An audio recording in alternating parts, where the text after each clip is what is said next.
You know, what if our digital world wasn't built just for a select few, but for everyone?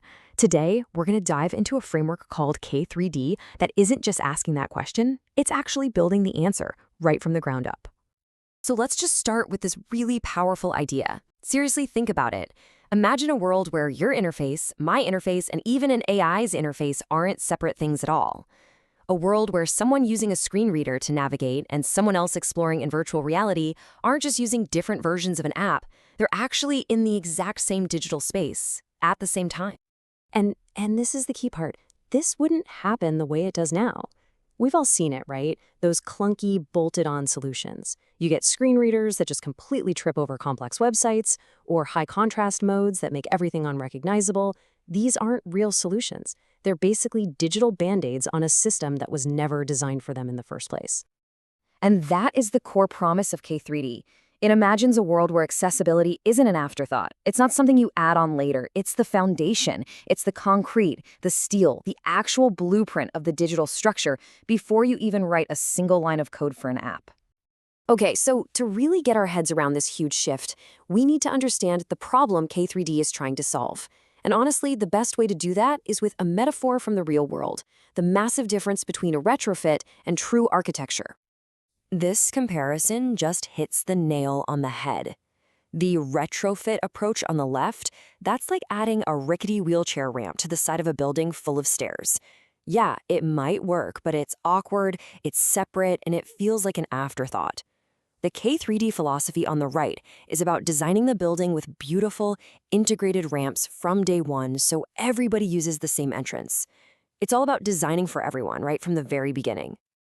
So how does K3D actually build this new kind of digital city? Well, it starts by completely flipping how we think about software. Instead of seeing apps as these separate, little isolated tools, K3D imagines them as interconnected spaces inside a much larger navigable world. The biggest structure in the city is called the house. Now, don't think of a house as a single app. Think of it as an entire subject area, like medical science or urban planning. It's the shared reality, the city block where all the related knowledge and tools live together. And inside a house, you find rooms. A room is what we'd normally call an application or a data set.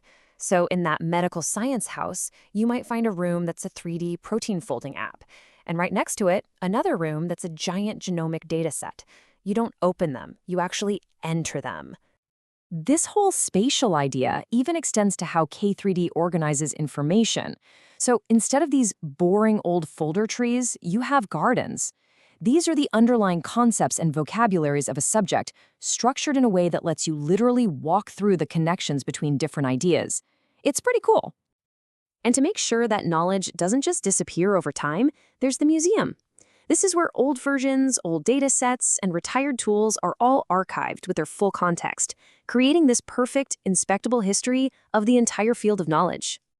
Okay, so you're probably wondering, how does this software as a city idea create that radical inclusion we were talking about? Well, the key is this. When you build software as a space you can navigate, the very first question you have to ask is, who can navigate it and how? And that brings us to the guiding principle, the absolute commandment of the entire K3D manifesto. This isn't just a friendly suggestion, it's the core rule. By forcing yourself to treat accessibility as architecture, the system has to solve for the most diverse users from the absolute get-go. So who are the VIP citizens in this world? Well, it's not just your typical user with a mouse and keyboard. It's a blind user whose screen reader needs to understand the spatial layout. It's a user with extremely limited mobility who might be interacting with just a single switch. It's a VR gamer. And this is fascinating. It's also a synthetic user, an AI agent, treated as a totally equal participant. Now, this all sounds great in theory, but how does it actually work? I mean, how can a system possibly treat a single switch input from one person and a complex AI decision as equals? The answer is in the technical heart of K3D. It all comes down to this one number, 288. That's 288 bytes. That is the size of what K3D calls the action buffer. Just think of it like a universal remote control for the entire digital world. Every single possible action, moving, selecting, creating, it all gets translated into a standard signal that the system understands, no matter who or what sent it. And this process is what makes K3D the great equalizer. It doesn't matter what the input is, a mouse click from a gamer, a voice command, a signal from a brain-computer interface, or an AI's decision, they all get translated into that same universal 288-byte action.